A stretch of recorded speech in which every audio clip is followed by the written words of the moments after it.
शुरुआत कर रहे हैं 24 के चुनाव से जुड़ी 24 बड़ी खबरों के साथ।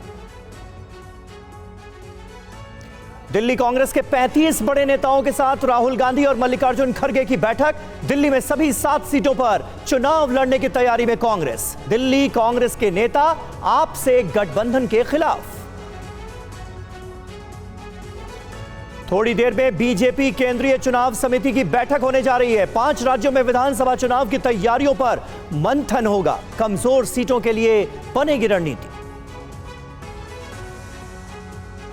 विश्वकर्मा योजना को कैबिनेट की मंजूरी। 5% ब्याज पर 1 लाख का दिया जाएगा लोन। 5 साल में 13,000 करोड़ रुपए खर्च होंगे। मोदी कैबिनेट का बड़ा फैसला। शहरों में ई बस सेवा के लिए दिए जाएंगे 63,000 करोड़ रुपए। 20,000 करोड़ के रेलवे प्रोजेक्ट को भी मंजूरी। 4100 करोड़ की लागत से पूरे भारत में 508 रेलवे स्टेशंस के पुनर्विकास की योजना। 2024 चुनाव में उम्मीदवार चयन पर सहयोगियों को सुझाव देगी बीजेपी। सहयोगी दलों के सीट को लेकर सर्वे और फीडबैक जुटाएगी बीजेपी।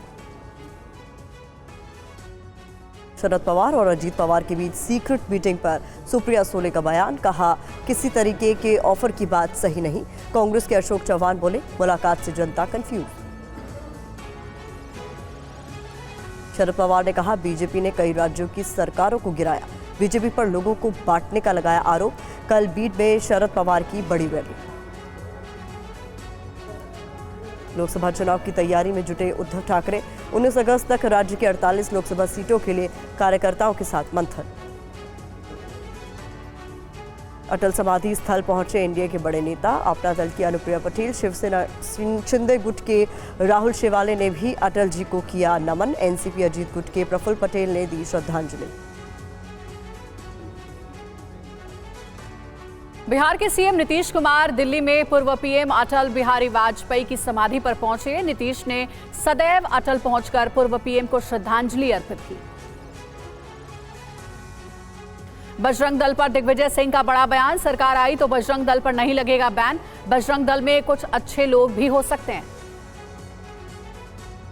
हिंदू राष्ट्र वाले बयान को लेकर कमलनाथ पर बरसे मध्य प्रदेश के मुख्यमंत्री शिवराज सिंह चौहान। बोले, दिग्विजय और कमलनाथ की नजर केवल वोट की फसल पर। भोपाल में छात्रों से शिवराज का सीधा संवाद। हमीदिया महाविद्यालय समारोह में शामिल हुए सीएम शिवराज सिंह चौहान। बोले, छात्रों की बेहतरी के लिए उठाए जा रहे हैं कदम। दिग्विजय के हिंदुत्व वाले बयान पर छिड़ा सियासी घमासान। साध्वी प्रज्ञा सिंह ठाकुर ने साधा निशाना। कहा, कांग्रेस की सरकार में हिंदुओं का होता था अपमान।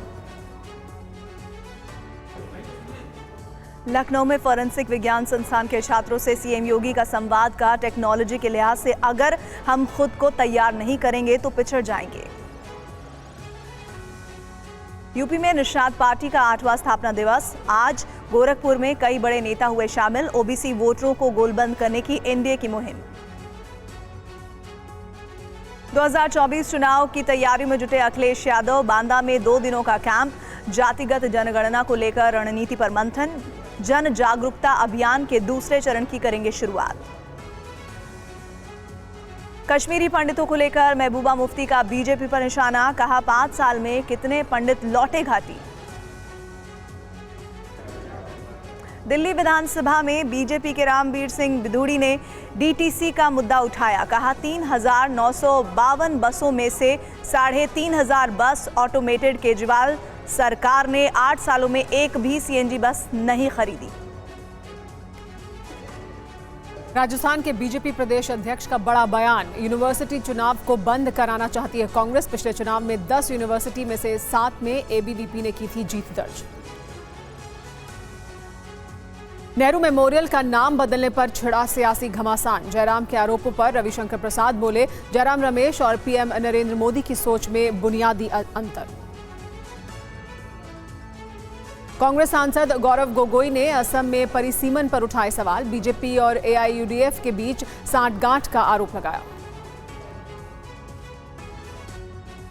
कर्नाटक की राजधानी बेंगलुरु में सीएम सिद्धरामैया की बैठक। बेंगलुरु सिटी के विधायकों के साथ आगामी लोकसभा चुनाव की तैयारियों पर किया मंथन। डिप्टी सीएम डीके शिवकुमार भी बैठक में शामिल।